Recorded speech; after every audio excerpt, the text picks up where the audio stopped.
If oxygen and methane molecules are mixed together in the same container, they collide, but there is no reaction until a spark or flame is added. Why?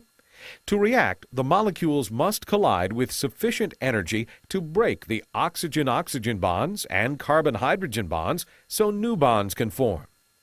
The additional energy needed to break existing bonds and start the reaction is called activation energy. An energy diagram can help show these energy changes.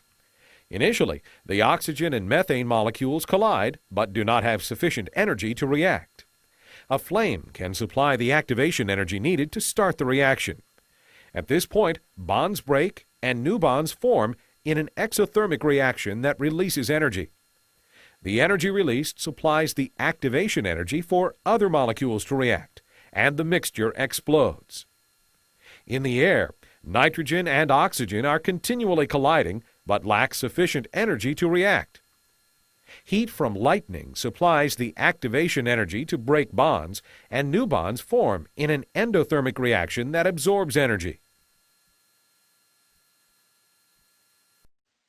In this experiment, we are going to demonstrate an important industrial reaction, which is catalyzed by water. First, we invert a jar of SO2 gas over a jar of hydrogen sulfide gas. Move the plate, separating them, so that the two gases can mix. We note that on removing the plate, the H2 sulfur dioxide does not react. No change is observed. Now, after a few minutes, we are going to add drops of water to the gas mixture.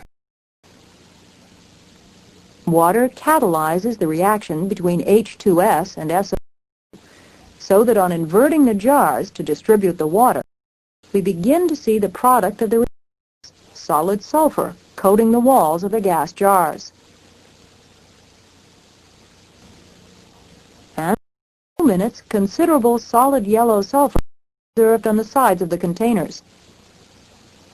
This yellow sulfur is produced by the reaction of sulfur dioxide and hydrogen sulfide, a reaction which is slow, catalyzed by a suitable catalyst, such as water.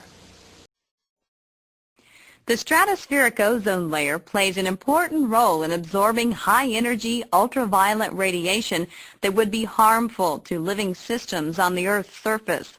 The concentration of ozone in the stratosphere is determined by both thermal and photochemical pathways for its decomposition. NO is a trace constituent in the stratosphere. NO, nitric oxide, reacts with ozone to form nitrogen dioxide and a diatomic oxygen molecule. The nitrogen-oxygen bond strength in NO2 is not great. When an NO2 molecule encounters an oxygen atom, it transfers an oxygen, forming O2 and NO. The chemical reactions involved in the NO cycle are, first, the formation of NO2, followed by reaction of NO2 with atomic oxygen to form NO and O2. When we add these two reactions together, we see that the net overall reaction is just the reaction of ozone with atomic oxygen, forming two molecules of molecular oxygen. In this case, NO serves as a catalyst, a substance that affects the overall rate of a chemical reaction without itself undergoing permanent change. Nitric oxide speeds up the overall rate of ozone decomposition because it is continuously recycled through the two reactions we have just shown. The rate of a reaction depends on several different factors. Tend to react more than others. In this chemical reaction, silver is much less reactive than copper. Increased surface area tends to increase the rate of reaction. When wood burns, a reaction occurs between and the oxygen in the air. The larger the area where oxygen can contact the wood, the more rapidly the wood will burn. Increased temperature tends to increase the rate of reaction.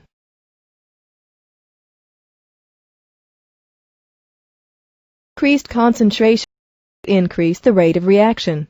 When we increase the concentration of hydrochloric acid, It increases the number of chloride ions present and decreases the distance between them.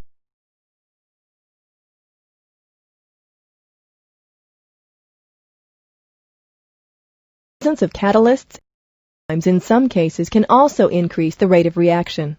For example, the decomposition of hydrogen peroxide into water and oxygen is very slow unless a catalyst such as dioxide is used.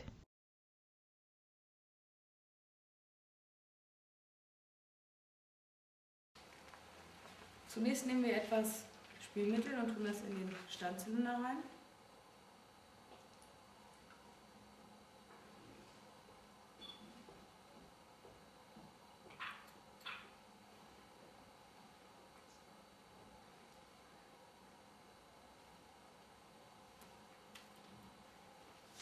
Nun nehmen wir Wasserstoffperoxid, 30% konzentriert, rund 10 ml Kaliumjodid und kippen das zusammen ein.